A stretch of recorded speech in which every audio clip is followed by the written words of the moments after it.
En este día estamos en Maranata, domingo 20 de noviembre del 2016.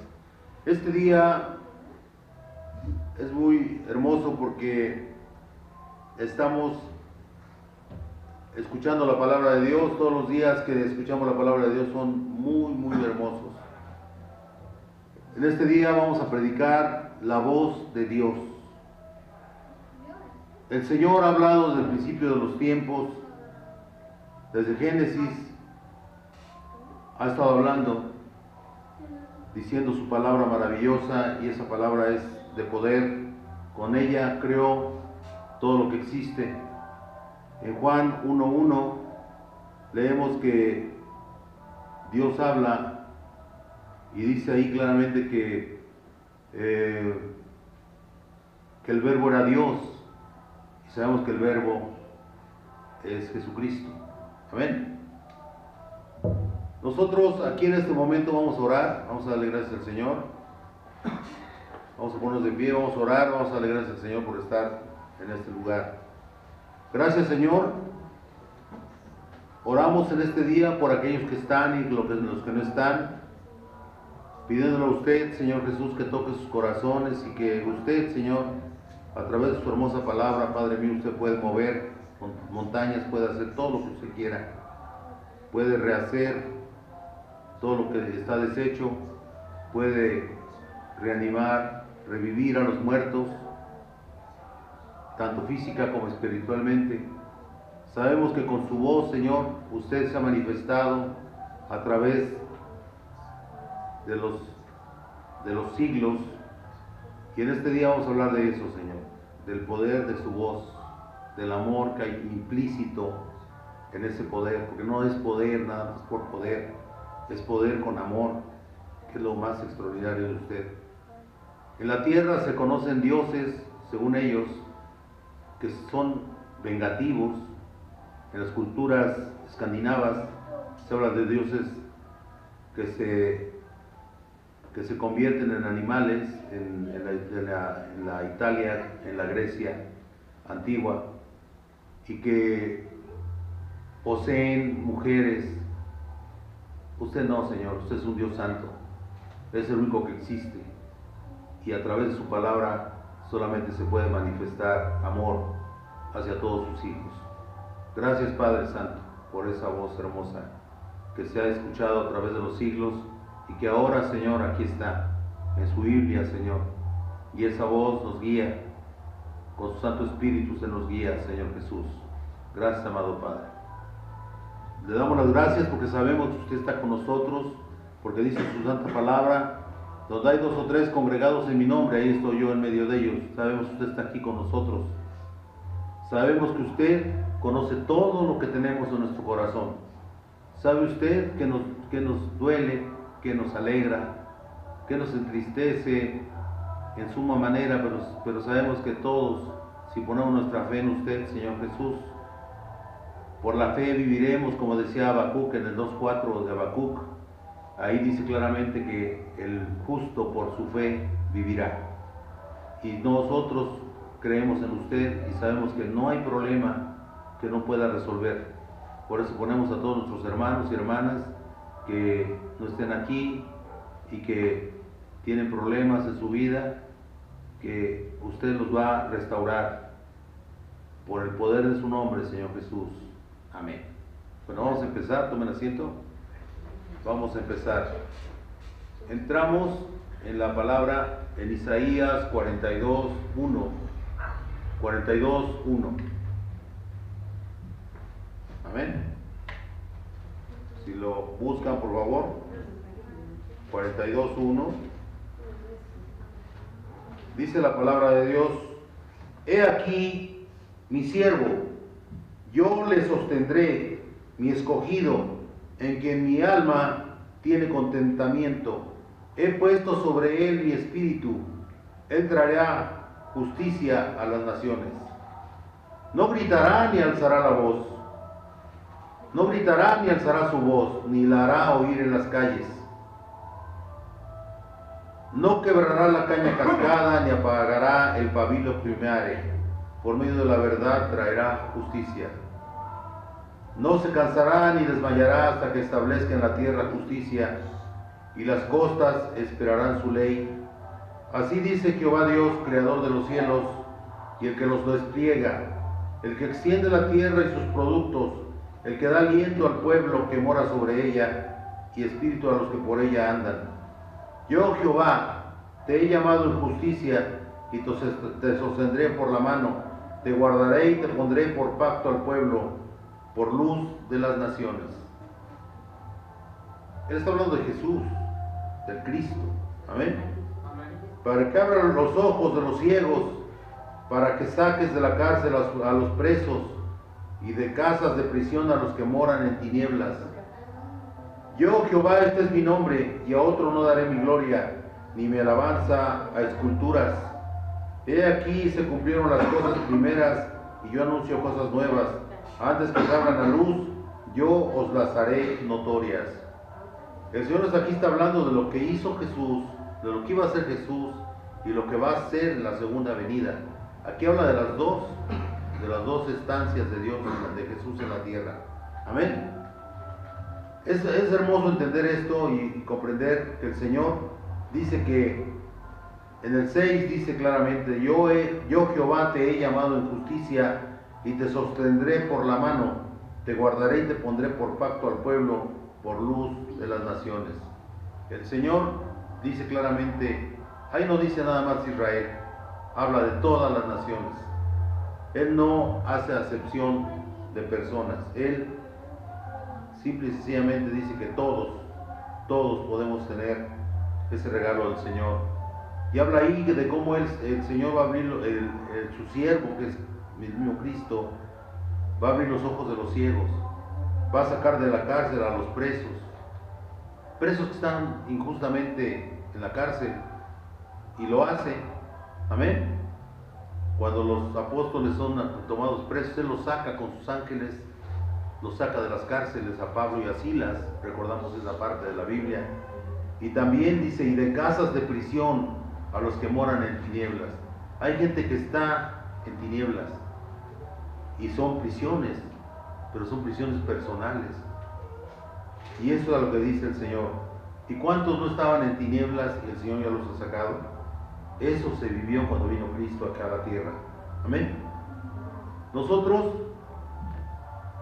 somos parte del pueblo de Dios, y estaba yo oyendo un canto de las alabanzas que dice que a un hijo de Dios nadie le podrá hacer daño. Y es cierto, te pueden lastimar en un momento determinado, pero tú te levantas. Tú te levantas porque eres hijo de Dios. A ti no te van a derrotar problemas, a ti no te van a derrotar falsas amenazas o argucias del enemigo usando a personas que tú amas. ¿De acuerdo? Él no te va a derrotar porque tú pones tu esperanza en Cristo. Él te va a levantar. Por un momento puedes verte caído, pero te vas a levantar, porque el que te levanta es el Señor Jesús. Nadie más te va a levantar. Hay personas que trabajan en esto de levantar personas, de infundir en ellos ánimos, en dar medicamentos para que se levanten. Estamos hablando de los médicos, de los psicólogos, a través de terapias. Pero llega un momento que yo lo he oído, no nada más en algún lado, sino en varios lugares, donde he oído prédicas, y ahí dicen, incluso, ¿sabe qué? A usted con lo que es la psicología no se va a poder. Tiene que ir usted a una iglesia cristiana, porque saben el poder del Señor Jesús, saben que Él sí te levanta, Él no te permite que te caigas, o tal vez sí permite que te caigas, pero no permite que te quedes ahí tirado. ¿De acuerdo? Yo recuerdo en ese momento la palabra del Señor, cuando Él manda a Isaías, precisamente, que es lo que estamos leyendo, a darle la noticia a Ezequías que ya iba a morir, y le decía, vas a morir. Y él era un hombre justo. Amén. Y en ese tiempo pues, se oía nada más hablar de Jehová, que es el nombre que se le daba en ese tiempo a mi Señor Jesús. Y él estaba en el palacio porque era el rey Ezequías. Y sale Isaías y a la mitad del patio del palacio el Señor lo regresa para que le diga a Ezequías que le va a dar 15 años más de vida. ¿Pero por qué sucedió esto? El Señor escuchó la voz de Ezequías, porque Ezequías, Señor, yo no quiero morir. Estaba llorando, volteado hacia la pared, porque así dice su cara, y estaba comentándole al Señor, Señor, yo no he hecho nada, yo he hecho siempre lo justo. He tratado de ser un buen rey, y sí, era un rey que fue bueno ante los ojos de Dios. Y le dice a Isaías que le diga a Ezequías que había escuchado su voz y que le iba a dar 15 años más de vida. Y otros regalos que le dio, como vencer a sus enemigos, y hasta una señal le pidió Ezequías al Señor de que iba a retrasar el tiempo. Amén. O sea, todo esto es parte de la palabra de Dios, pero nos demuestra que el Señor siempre está pendiente de nosotros. Y nosotros como hijos de Dios tenemos ese regalo del Señor, no podemos decir que un derecho, sino un regalo de Dios, que nos dice, Señor, yo te busco con todo mi corazón, todos los días estoy en oración, todos los días estoy pensando en ti, me pasan cosas muy tristes en este momento, como el de Isaías, y decirle, Señor, por favor ayúdame, quiero estar bien, porque yo no puedo decaer, yo no soy un hombre común, yo soy un pastor de Dios, y yo, por tu poder, Señor Jesús, por mi fe en ti, Señor, me voy a levantar. Amén. ¿Y quién te levantó? Pues el Señor. El Señor te levanta. Y Él sabe lo que está pasando en todo momento, en todas nuestras vidas. Y sabemos que Él va a poder levantar todo, va a arreglarlo todo. ¿Cómo lo va a hacer? Pues quién sabe, pero lo va a hacer. Y todo esto lo vamos a recordar como algo que pasó, como una anécdota, como una enseñanza del Señor, porque Él es el único que puede hacerlo. Amén. Nos vamos de ahí a Mateo 3:17. Mateo 3:17. Y las pruebas las pone el Señor. Permite que otros, que los enemigos de nosotros, que siempre están buscando la manera de probarnos, el Señor les da permiso de hacerlo. Y agarra al más débil y sobre él va, y él hace, usándolo para ver qué hacemos los que estamos en el Señor. Vamos a Mateo 3:17. Amén. Y dice, y hubo una voz de los cielos, que decía, este es mi Hijo amado, en quien tengo complacencia. Si se fijan, es lo mismo que dice en Isaías 1:9, 42:1. Dice, aquí mi siervo, yo le sostendré, mi escogido, en quien mi alma tiene contentamiento. Es lo mismo. He puesto sobre él mi espíritu, él traerá justicia a las naciones. Amén.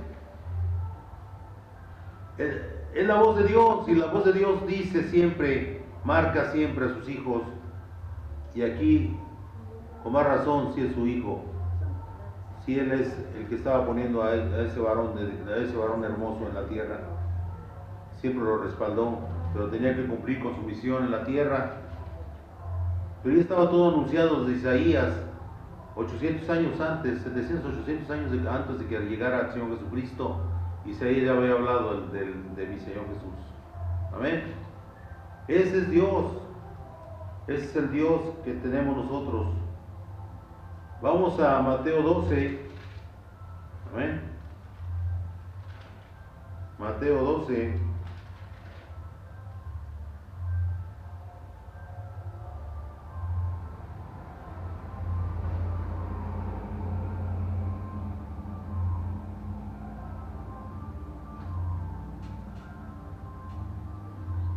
Doce 18, y aquí se repite lo mismo. He aquí mi siervo, a quien he escogido, mi amado, en quien se agrada mi alma. Pondré mi espíritu sobre él, y a los gentiles anunciará juicio. Dice, no contenderá, ni voceará, ni nadie oirá en las calles su voz. Es lo mismo que decía hace rato, lo de Isaías. La caña cascada no quebrará, y el pabilo que humea no apagará, hasta que saque a victoria al juicio. Hasta que saque a victoria el juicio, y en su nombre esperarán los gentiles. Los gentiles es todo el pueblo que se agregó al pueblo original, y ese pueblo está aquí, ya sirviéndole a Dios. La mayoría del pueblo cristiano ahorita ya son gentiles. Son pueblos que no son de ascendencia judía, la mayoría. Entonces, el Señor ahí demuestra que sigue siendo su pueblo, porque Él lo dice que por siempre, por toda la eternidad, va a ser su Dios. Pero Él también escogió un pueblo que no era del pueblo judío, y nos ama igual a todos. Él no tiene preferencia sobre razas, sobre sexo, sobre nada. Él nos ama. Amén. Lo dice Hechos 17. Nos vamos a Hechos 17. En Hechos 17 dice lo siguiente.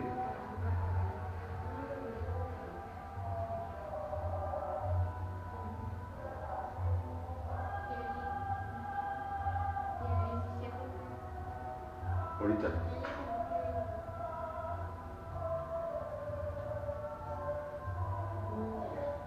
Aquí nos dice claramente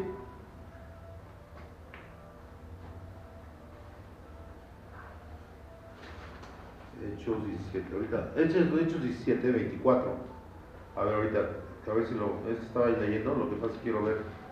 Ya no voy a leer eso o leo otro poquito más. Hechos 17. Aquí nos habla Hechos 17, 16, vamos a leerlo. 17, 16. Dice la palabra de Dios, Hechos 17, 16. Es una expedición que hizo Pablo a Atenas, cuando andaba en Grecia, Pablo, y habla de cómo él llega a un lugar que le dicen el Areópago, donde se exhibían, donde había muchos dioses hechos de piedra, de mármol pudiera ser, que es lo que más hacían ellos. Pero aquí es una cosa muy importante, esto es muy importante porque aquí vamos a hablar de lo que pasó en este lugar. Dice, mientras Pablo los esperaba en Atenas, su espíritu se enardecía viendo la ciudad entregada a la idolatría. Atenas, un pueblo entregado a Atenea, una diosa. ¿Ven? Así que discutía en la sinagoga con los judíos y piadosos, y en la plaza cada día con los que concurrían. Él iba a predicar ahí, en medio de todos ellos. Una cualidad de los griegos es que ellos siempre han tenido, en ese tiempo tenían eso, me imagino que de acuerdo a su cultura, sigue siendo igual, gente que ama la filosofía, el conocimiento, la búsqueda del conocimiento.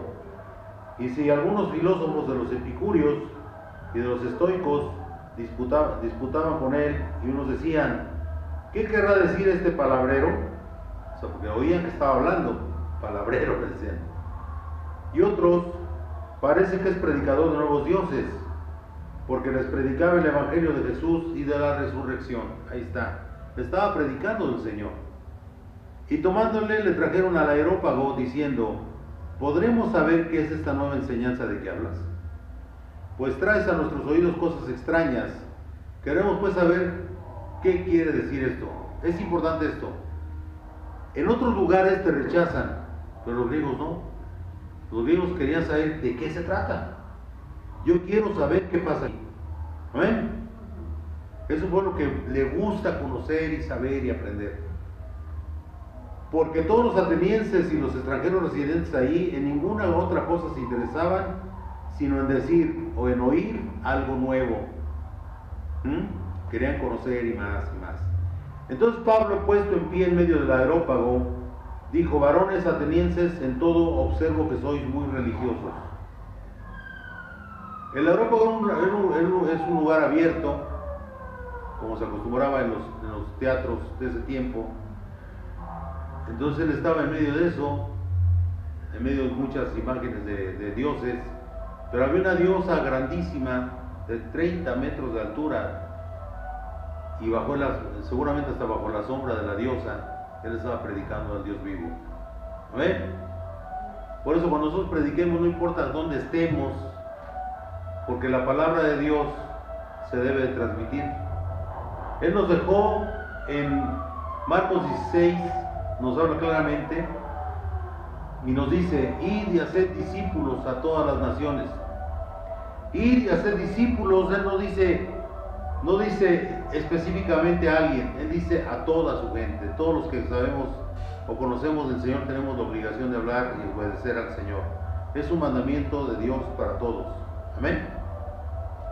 Y ahí estaba él predicando bajo la sombra de esa imagen, de esa figura gigantesca de 30 metros. Seguramente hasta hacía sombra, ¿no? Una cosa tan grande. Y ahí estaba él. Entonces en el 22 dice: entonces Pablo, puesto en pie en medio del Areópago, dijo: varones atenienses, en todo observo que sois muy religiosos, porque pasando y mirando vuestros santuarios, hallé también un altar en el cual estaba esta inscripción: al Dios no conocido, al que vosotros adoráis, pues sin conocerle, es a quien yo os anuncio. ¿No lo conocen? Porque no lo conocían. Entonces yo vengo a hablarles de él.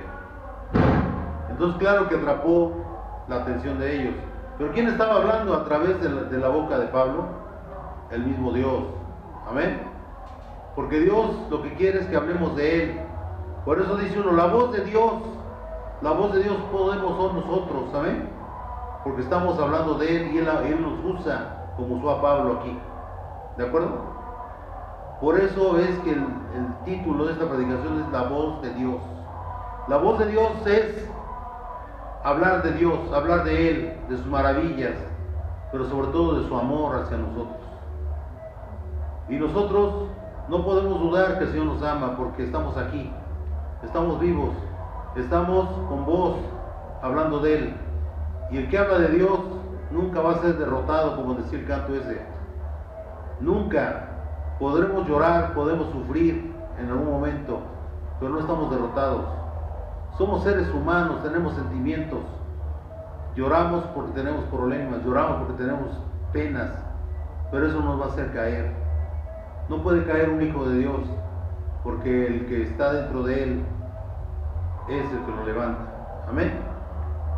Entonces dice aquí, el 24: el Dios que hizo el mundo y todas las cosas que en él hay, siendo Señor del cielo y de la tierra, no habita en templos hechos por manos humanas. ¿Dónde habita el Señor? En nosotros, porque estamos en Hechos. En Hechos ya el Señor ya está dentro de nosotros, desde Hechos 2, cuando se manifestó en el aposento alto. ¿Sí? Ahí se introdujo en 120 personas que estaban buscando, lo que estaban en oración, esperando la bendición que les había prometido Jesús cuando se fue, cuando les dijo: recibiréis poder dentro de poco. Y ese poder es el Espíritu Santo viviendo dentro de cada uno de nosotros. Amén. Y dice claramente el 24: el Dios que hizo el mundo y todas las cosas que en él hay, siendo Señor del cielo y de la tierra, no habita en templos hechos por manos humanas, ni es honrado por manos de hombres como si necesitase de algo. Dios no necesita de nosotros, nosotros necesitamos de él. Y es personas que dicen, mira, hice un Dios muy bonito, mira, aquí está el Cristo. Está hermoso el Cristo. Eso no es Cristo. Cristo no es un muñeco. Cristo es Dios. Amén. Por eso dice, ni es honrado por manos de hombres, como si necesitase de algo, pues Él es quien da a todos vida y aliento y todas las cosas. Él nos da todo lo que existe. Y de una sangre ha hecho todo el linaje de los hombres. Aquí es importante esto, nada más hay una sangre para todos los seres humanos. Diferentes tipos de sangre, pero es una sola sangre. Tan es así que si usted es un negrito, o es una persona rubia, o es una persona asiática y tiene el tipo de sangre, igual se pueden donar entre ellos. ¿De acuerdo? No hay ninguna diferencia entre la sangre. A eso se refiere el Señor. Que no hay, o sea, nada más hay un linaje humano. ¿De acuerdo? Todos no tenemos la sangre verde ni azul, como dicen las películas de los extraterrestres. Son puras tonterías. Nada más hay una sola. Si hay otros seres en otro mundo, lo más seguro que sean iguales a nosotros. Si es que hay. Solamente Dios sabe, ¿no? Ahora dice el 26, y de una sangre ha hecho todo el linaje de los hombres para que habiten sobre toda la faz de la tierra, y les ha prefijado el orden de los tiempos y los límites de su habitación. Aquí es muy importante esto. El Señor nos dice, tú naciste en la tierra, aquí te vas a quedar. ¿Sí? Todas las personas que quieren desafiar a Dios, porque al final de cuentas es un desafío, porque el Señor te puso en la tierra, nunca dijo, vayas a otro planeta. ¿Sí? Todos los que van hacia arriba han muerto, muchas personas en el simple viaje o en el mismo despegue se han muerto aeronautas. ¿Sí o no? Porque van a una cosa que no nos mandó Dios. Eso es como en la Torre de Babel. Querer alcanzar las alturas, querer alcanzar algo que Dios no nos dejó. ¿Sí? Eso es vanidad. Nosotros nacimos para estar en la tierra, es más, ni en el mar. Los que están en el mar corren peligro de morir en cualquier momento. ¿Por qué? Porque no es su hábitat natural. El hábitat del hombre es la tierra. ¿Sí? Todos esos que dicen, es que voy a desafiar, no es cierto. Me gustan los desafíos, lo que pasa es que quiere ser conocido, quiere ser famoso, aquel que sube a las montañas, aquel que se sumerge en el mar. Quieren encontrar cosas que Dios Dios no les dijo que buscaran, porque Dios nada más lo que quiere es que lo busquen a Él, que no anden buscando glorias personales. ¿Sí me doy a entender? Eso Dios me lo pone a mí, y yo sé que así es, porque nosotros nada más somos terrestres, no tenemos que andar haciendo cosas que no son de Dios. Dice, fíjense bien lo que dice, y de una sangre ha hecho todo el linaje de los hombres para que habiten sobre toda la faz de la tierra, y les ha prefijado el orden de los tiempos y los límites de su habitación. Límites, el Señor nos puso un límite. A mí no se me perdió nada en el mar, Me dice, ¿no se mete usted a nadar? Digo, no, a mí no se me perdió nada ahí, A mí me da miedo el mar. Yo no tengo por qué meterme ahí. Si aprendo a nadar, voy a andar nadando en las albercas, ahí me pueden sacar fácil.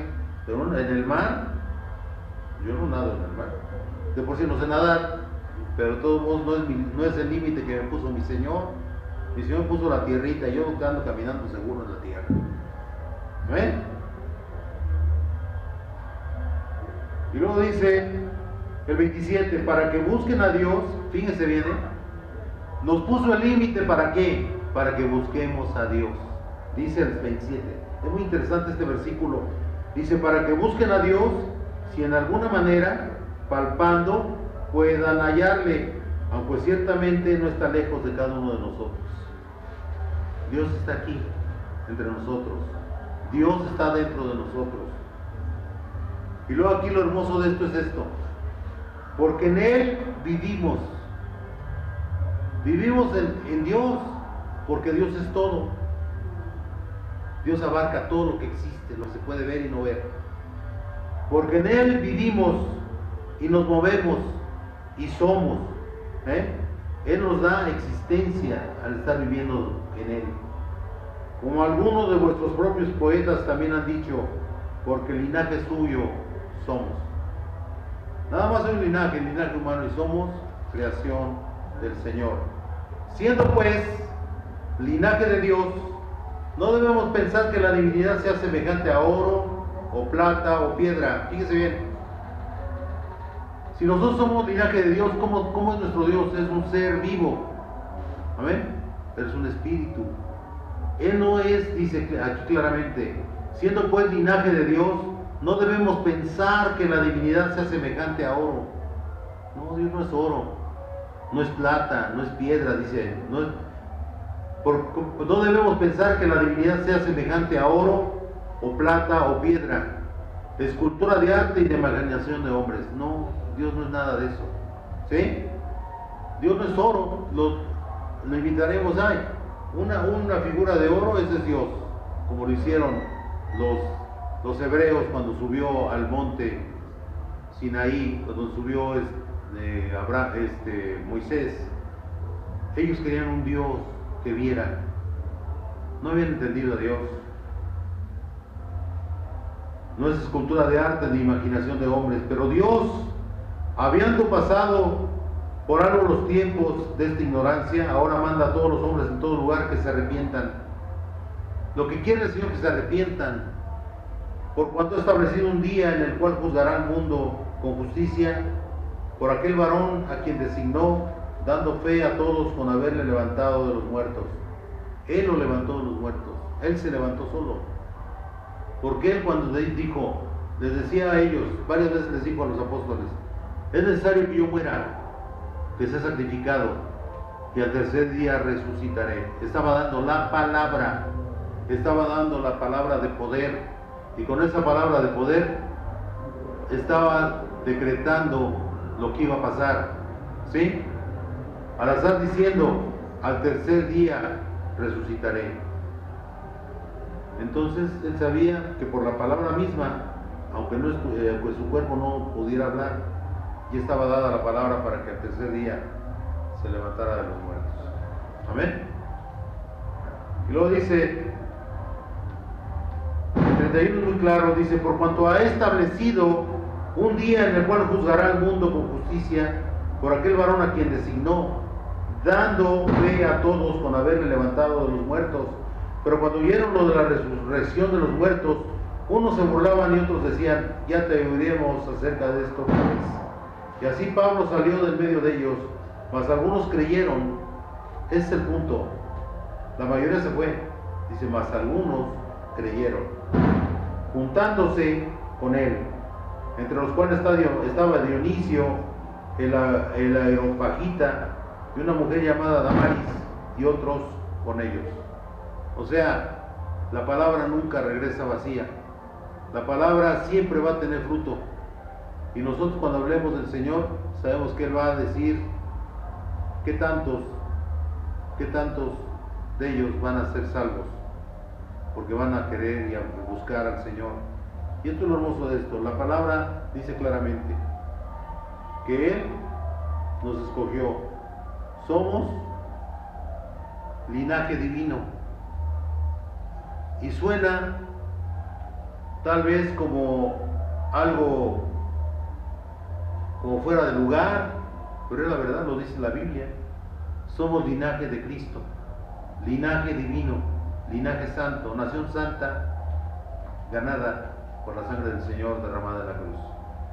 Nosotros debemos estar orgullosos y nunca caer. No nos vamos a dejar que nos tiren, o si nos tiran, nos levantamos. ¿Por qué? Porque el Señor está dentro de nosotros y nada ni nadie lo va a poder hacer. Hay argucias que usa el enemigo para tratar de derrotar al único de Dios, pero cuando Él ve que nosotros estamos hablando del Señor y que no nos tiró, está ahorita revolcándose de coraje, diciendo, no lo pude derrotar y no me podrá derrotar, porque no es conmigo la batalla es con Dios. Amén. Nosotros no peleamos las batallas, las pelea el Señor con nosotros. Pero lo que Él quiere es que demostremos que tenemos fe en Él y que sabemos que Él, al final de los días, al final de los tiempos, Él siempre va a dar la victoria al justo. Por eso dice Habacuc 2:4, dice claramente que el justo, por la fe, por su fe, vivirá eternamente. La fe nos va a llevar a estar en la presencia de Dios en las bodas del Cordero. Y las bodas del Cordero, los que van a estar ahí, los que son la novia de Dios, son los que lo buscamos con todo nuestro corazón. No es aquel que va de repente a la iglesia, no es aquel que dice que es cristiano y no hace nada como cristiano. Ahí van a estar los hacedores de la palabra. Ahí son los que van a estar ahí en su bendita presencia. Y en esa boda va a ser la novia, los que verdaderamente creen. Estaban diciendo que hay un porcentaje pequeñísimo, ni el 5% de las iglesias cristianas son verdaderos cristianos, ni siquiera el 5%. La mayoría son pecadores que están arrepintiéndose, pero que están en el pecado, siguen en el pecado, pero buscan a Dios. Esos van a estar con el Señor. Pero hay mucho que no está buscándole, nada más va a hacerse pasar por cristiano. Es lo más triste, porque es cierto, en las iglesias cristianas hay gente que hasta por quedar bien con los que le rodean, va y da diezmos grandes, da y se muestra muy dadivoso, muy amable, muy amoroso, pero en realidad todo lo hace por su vanidad, no lo hace por amor al Señor. Nosotros lo que debemos de buscar es agradar a Dios, no al hombre, porque nada más Dios es el que debemos de buscar. Nosotros, como hijos del Señor, debemos de entender que hay otras personas que sí lo buscan, pero que no lo han encontrado. ¿Por qué? Porque no se abren por completo, no abren por completo su corazón al Señor y le dicen: Señor, haz de mí lo que tú desees, úsame porque yo quiero ser tu siervo, yo quiero ser parte de ese pueblo que se va a convertir en la novia del Señor, en las bodas del Cordero. Amén. Démosle gracias a Dios. Vamos a ponernos de pie. ¿Se entendió la voz de Dios? La voz de Dios se manifestó, como lo dijimos, en Isaías y desde el principio de los tiempos, cuando Él en Génesis hace que todo la tierra, recrea la tierra, hace todo lo que existe, pero porque ahí estaba el demonio, había tinieblas, Él lo arrojó a la tierra y el demonio estaba ahí antes de que Dios hiciera la creación del hombre, y ahí estaba ya Él. Y como Él es malvado y no tiene ningún amor por el orden, era un desorden en el mundo. Y entonces de ahí está la voz de Dios. Y sigue estando, pero ahora ya en la voz de sus siervos. Llegó en Cristo la voz de Dios, llegó en Juan, llegó en todos los profetas, en todos los ministros de Dios, se manifiesta el Señor con su voz. Y esta es la voz de Dios. Y lo que quiere que la voz de Dios cambie, gane almas para el Señor. Es la verdad, es la voz de Dios. Que el Señor quiere almas convertidas a Él. Amén. Gloria al Señor. Señor Jesús, en este día te damos las gracias, amado Padre, por darnos la oportunidad, amado Señor, de hablar de tu santa palabra, Señor Jesús.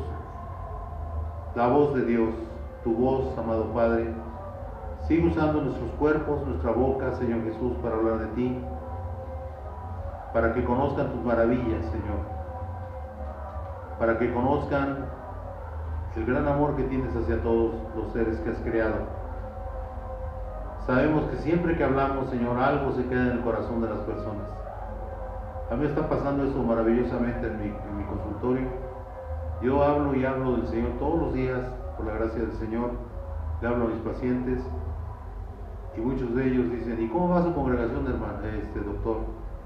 Pues ahí vamos, primero Dios, solamente el Señor sabe. Pero ellos saben que yo les hablo de Dios.